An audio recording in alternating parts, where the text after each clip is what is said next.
Hey folks, Steve Gallia from Algonquin Fly Tying Supply. Today we're going to tie one of the classic dry fly patterns. I'm talking about the Elk Hair Caddis. It is an excellent pattern invented by Troth down in the western U.S. And he initially invented it to imitate caddis flies, but tied in the different sizes and different color configurations. It can imitate stoneflies. It can imitate hoppers. It can do a whole lot of things. It's a great fly.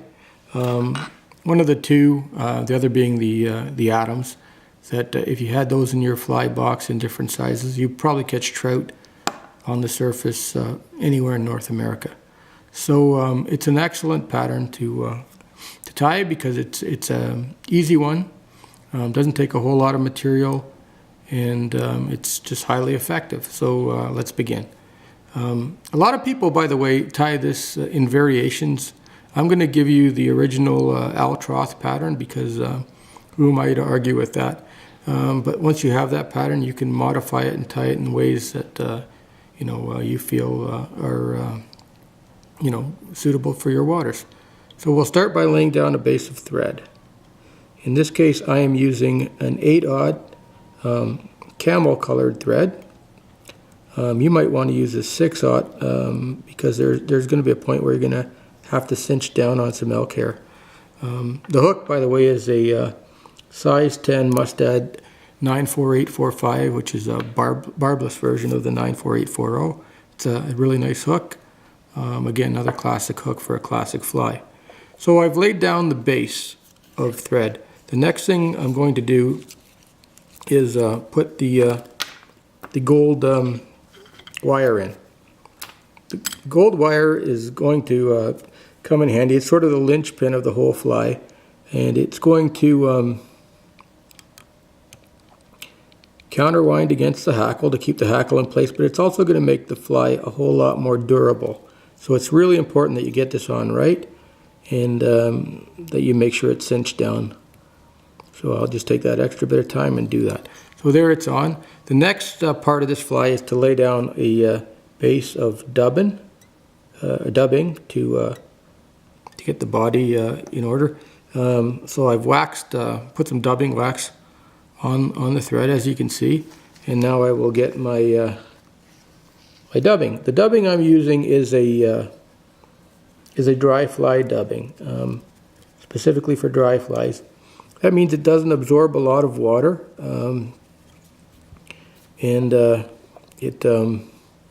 So it'll be helpful to the fly in floating, or it certainly at least won't hinder the fly. And that's what you don't want. You don't want a dubbing that will absorb a lot of water, because you're trying to keep this fly afloat, and that just defeats the purpose. So here we go. I've got this dubbing on fairly evenly. You can make it a little bit thicker at the fore end if you want. It doesn't have to be like a mayfly. I'm going to have to move my vise out just a bit so we don't hit the camera every time I rotate. Normally I wouldn't use the rotary function for this, but we've got a camera here and that's presenting us with a couple of challenges, and this helps us deal with that. So here we go. We're moving along. We're getting that dubbing laid down, and I'll probably just need one more. Actually, I can just move this up, and that should do it.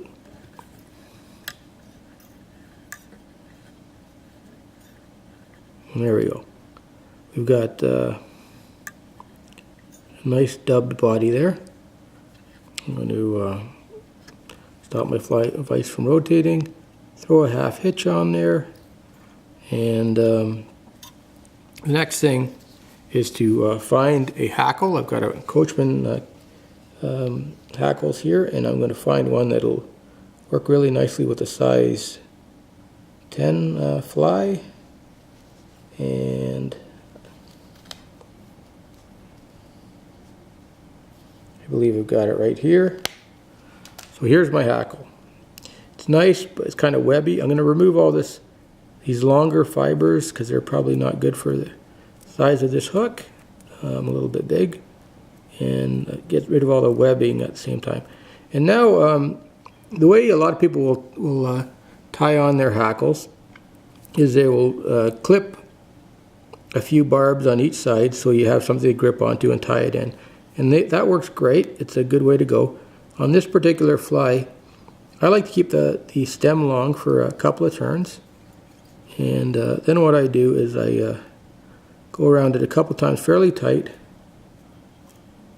fold the stem back, and then tie on it, and then half hitch. And then what I can do is remove this stem, and my feather's on pretty tight. So I've got that down. I'm going to put my bobbin over the cradle again. I'm going to find my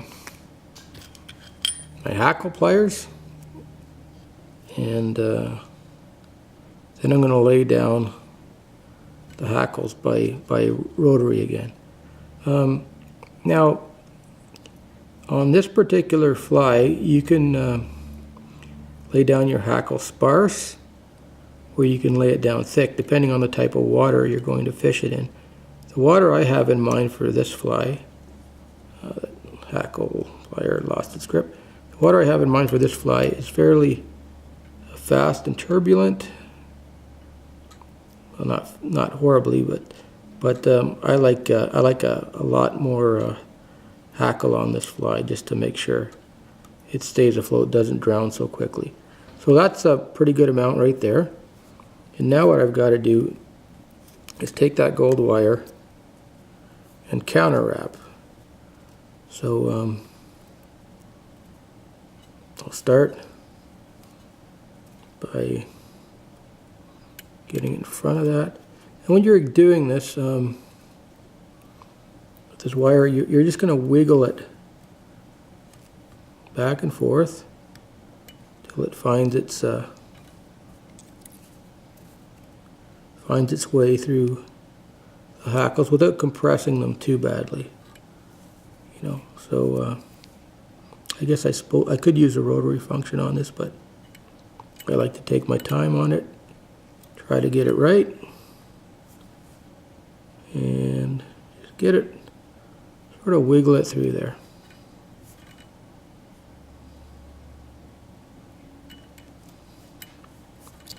And we're almost there. So there you go. We have this gold wire through, which provides a ribbing, a little bit of flash, but mostly it provides durability. I'm going to remove the tag end of this hackle. There it is, it's gone. I've got the wire here, and now it's time to tie it down. So that's what I'm going to do right now. I'm going to take my thread,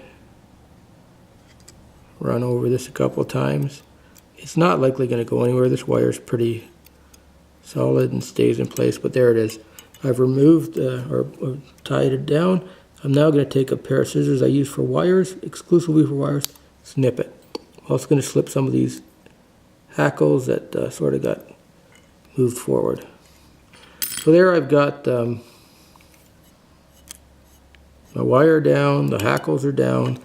All we need to do to finish this fly is to add the elk hair. So here it is. So I'm going to grab a hank of elk hair, about as much as I feel this fly needs for the water I'm fishing. Everyone says a pencil width, but I'm never sure what that means. It's more one of these things you sort of need to eyeball.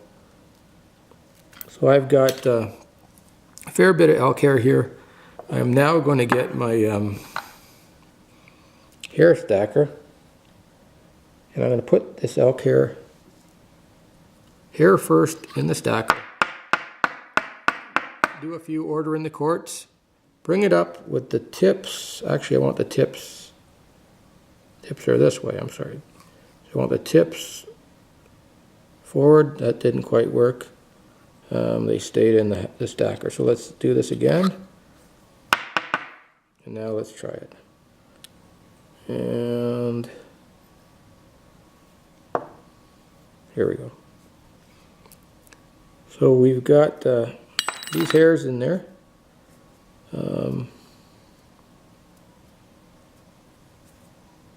And I think I need a little bit more. I'm gonna try that again because I had a bit of a Chernobyl type disaster in the hair stacker. So I'm gonna get a new clump of hair. It's clipped off. Put it tip first in my, try that again. I'm having a bit of a rough time with that.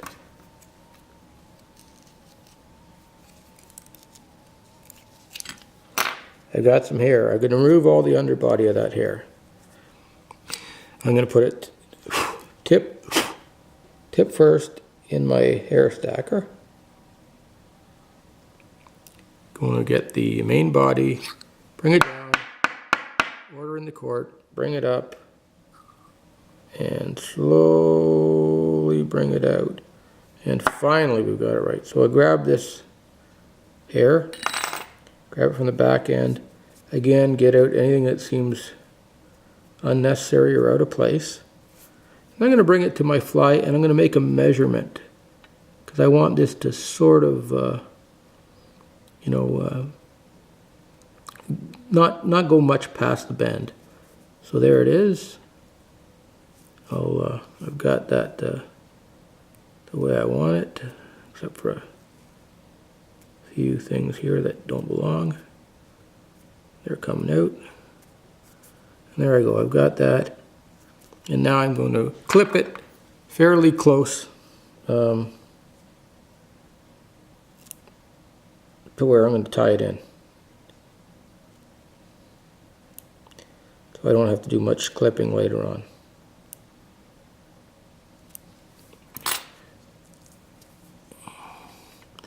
So putting it down, the first couple of wraps are going to be fairly soft.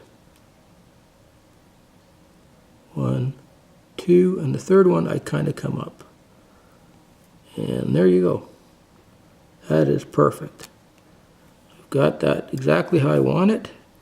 I'm going to pull back a little bit on the head and do a few turns in front of it, which is just fine. And then I'm going to take my my whip finishing tool, or actually I'll take my bobbin's got a half-hitch tool on it. It's probably a good thing to use a half-hitch tool for the first couple, just to secure everything into place. And so we do that twice. Now I'll get my whip finishing tool. I'll finish it by doing some whip finishes with a very short radius so I don't interfere with any fibers or hackles. 3 or 4 whip finishes and their turns, and then there you go. There is an Elk Hair Caddis that's tied down nicely. I'm going to just clip the thread, give it a little bit of a haircut here and there, but perhaps even there and there. But otherwise, we have here a nice Elk Hair Caddis that's going to be nice, easy to fish in any water. The last thing I'd do, I don't need to really show you because it's not a big deal, but I would turn it over, I'd put a drop of glue below there, and we've got a fly that's durable and ready to go, and a real fish catcher, a real trout catcher. So anyway, that's an Elk Hair Caddis, at least the way I do them, and that's also the way Troth originally suggested we do them. So if you want to modify, go from there, but I think it works just fine the way it is. This is Steve Gallia from Algonquin Fly Tying Supply. My website is algonquinflytying.com. Check us out. If you need any materials, we've got lots, and we'd love to have you as a customer. Take care. Bye.